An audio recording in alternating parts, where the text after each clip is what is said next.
Hello everyone. The second part of our series on engineering hydrology, we are going to study water budget. Water budget एक ऐसा topic है जो काफी लोग इसको समझते हैं, इसका इम्पोर्टेंस भी समझते हैं, पर ये नहीं समझते कि as a citizen water budget समझना हम सब के लिए कितना इम्पोर्टेंट है। And as a civil engineer तो obviously it is very important. Water budget is actually a term which reflects the budget of water in different components of the earth. ठीक है, तो हमारे अर्थ में, हमारे पूरे इकोसिस्टम में, हमारे पूरी इकोलॉजी में वाटर कहाँ कहाँ कौन से फॉर्म में प्रेजेंट है, इस सब का हिसाब किताब वाटर बजट में दिया जाता है। यहाँ पर एक छोटा सा फिगर है, आप देख सकते हैं कि कुछ मिट्टी है, इसके ऊपर कुछ पौधे हैं, इसमें से कुछ पानी कंटिन्यूसली इवेपोरेट होता रहता है, और जो प्रेसिपिटेशन से पानी आता है, बारिश का पानी वगैरह, वो कुछ कुछ हद तक कंटिन्यूसली मिट्टी में इनफिल्ट्रेट होता रहता है। काफी अंदर तक पानी पहुंच जाता है तो उसे हम सीपेज वाटर कहते हैं। और प्रेसिपिटेशन का कुछ पोर्शन, यानी तेज बारिश की बूंदें जब गिरती हैं और कंटिन्यूसली बहुत कम समय में बहुत सारा पानी गिरता है, तो इतना सारा पानी एकदम से हमारे सॉइल में इनफिल्ट्रेट नहीं हो पाता और वो रन ऑफ के फॉर्म में बहने लगता है, इधर से उधर जाने लगता है। इसीलिए ऐसे बहुत सारे एरियाज है जैसे चेरापूंजी वगैरह जहाँ हैवी रेनफॉल होता है, पर वहाँ पानी की बहुत प्रॉब्लम है, क्योंकि वहाँ बारिश का पानी गिरता तो है बट स्टोर होके नहीं रह पाता, बह जाता है, जो कि रन ऑफ के फॉर्म में कहलाता है।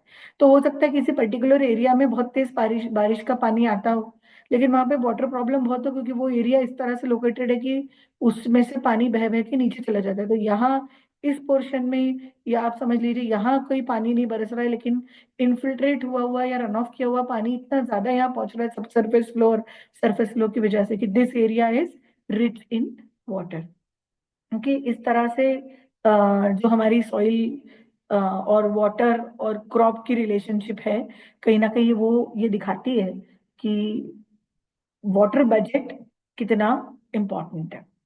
Okay, so the water budget is calculated by quantifying the inputs, outputs, and changes in water system of the project.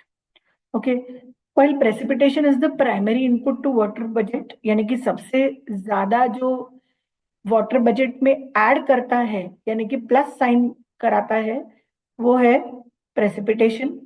उसके अलावा रन ऑफ, इरिगेशन का पानी, ये सब इनपुट्स के फॉर्म में जाते हैं। और आउटपुट यानी कि जो बहता हुआ पानी है, वो है रन ऑफ, डीप स्टोरेज, इवापोट्रांसपिरेशन, और सिस्टम स्टोरेज, यानी कि पॉन्ड में या लेक में, तालाब में, सी में भरा हुआ पानी। ठीक है, जिसको कि हम सिस्टम स्टोरेज कहते हैं। Okay, so that is how this is very important. अब एक वाटर बजट का बहुत ही सिंपल जनरलाइज्ड इक्वेशन यहाँ बताया गया है, बहुत इजी वे में ये बताया गया है। आप देख सकते हैं कि P is equal to Q plus E plus delta S।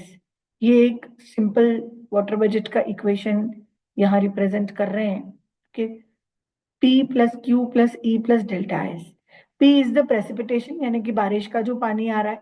अब बारिश का जो पानी आ रहा है वो कहाँ कहाँ जा रहा है?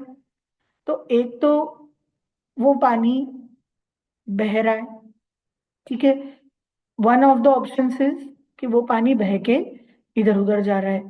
दूसरा ऑप्शन है कि वो पानी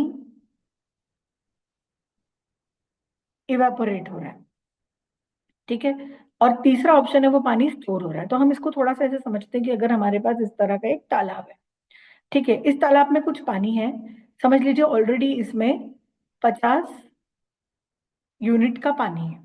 कुछ भी अभी मैं यूनिट आपको नहीं बता रही हूँ कंफ्यूज ना होने के लिए, 50 यूनिट का पानी है। अब यहाँ पे 1 घंटे तक खूब बारिश हुई, ठीक है, कितनी बारिश हुई?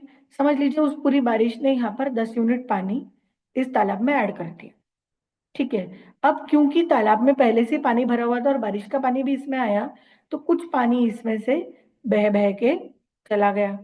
अब ये जो बारिश हुई, मान लीजिए ये सुबह 9 से 10 के बीच में हुई, ठीक है। बारिश होने के बाद अब यहाँ गर्मी पड़ने लग गई।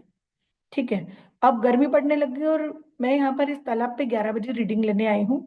मैंने पता कर लिया कि इस तालाब में जो है वो पानी जो है वो है 45 क्यूमेक। ठीक है, पहले इस तालाब में 50 यूनिट पानी भरा हुआ था, अब इस तालाब में 45 यूनिट पानी।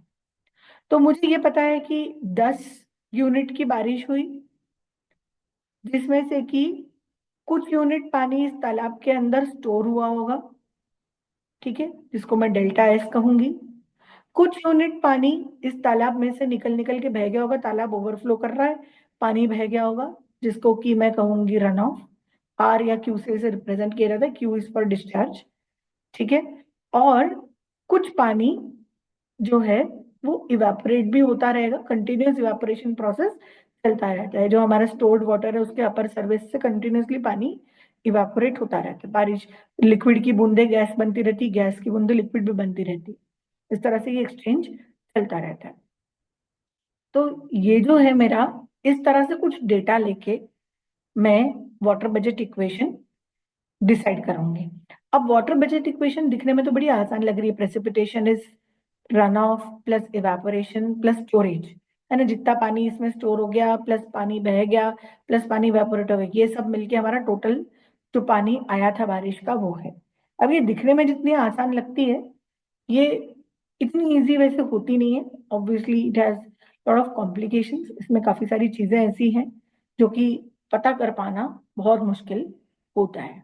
इसके बहुत सारे फॉर्म्स हैं, आपको अलग अलग बुक में अलग अलग टेक्स्ट में इसके बहुत सारे फॉर्म्स मिलेंगे। जैसे यहाँ पे आप देख सकते हैं, precipitation plus irrigation plus minus net run of, है ना। मतलब inlet towards the water body body भी पानी जाता है और वाटर बॉडी से बाहर बह के भी पानी जाता है, minus evapotranspiration minus deep seepage that is equal to change in water storage. इस तरह से हम इस इक्वेशन को किसी भी फॉर्म में रिप्रेजेंट कर सकते हैं। कॉन्सेप्ट इज सेम, कि पानी का जो बजट है वो कांस्टेंट है। अब कितना पानी कौन से पोर्शन में स्टोर्ड है ये हमें देखना है। तो input is equal to storage plus output, ये इसका मेन कॉन्सेप्ट है। Input is only precipitation, storage यानी कि ऑयल में भी कुछ पानी रहता है, कुछ पानी सरफेस वाटर में भी रहता है और कुछ पानी ग्राउंड वाटर में भी रहता है, ये सब मिलके होता है स्टोरेज। और आउटपुट यानी कि जो पानी या तो बह जाता है विच इज स्ट्रीम फ्लो या रन ऑफ, जो पानी अंदर सीप होके भी बह जाता है और जो पानी धूप की गर्मी में भी इवेपोरेट हो जाता है। This is how the whole water budget equation works. ये भी एक फॉर्म है वाटर बजट इक्वेशन का, P minus Q minus E minus delta S is equal to 0। Okay, so that is what the concept of water budget is. I hope you have understood this. Thank you very much for listening. Okay, bye.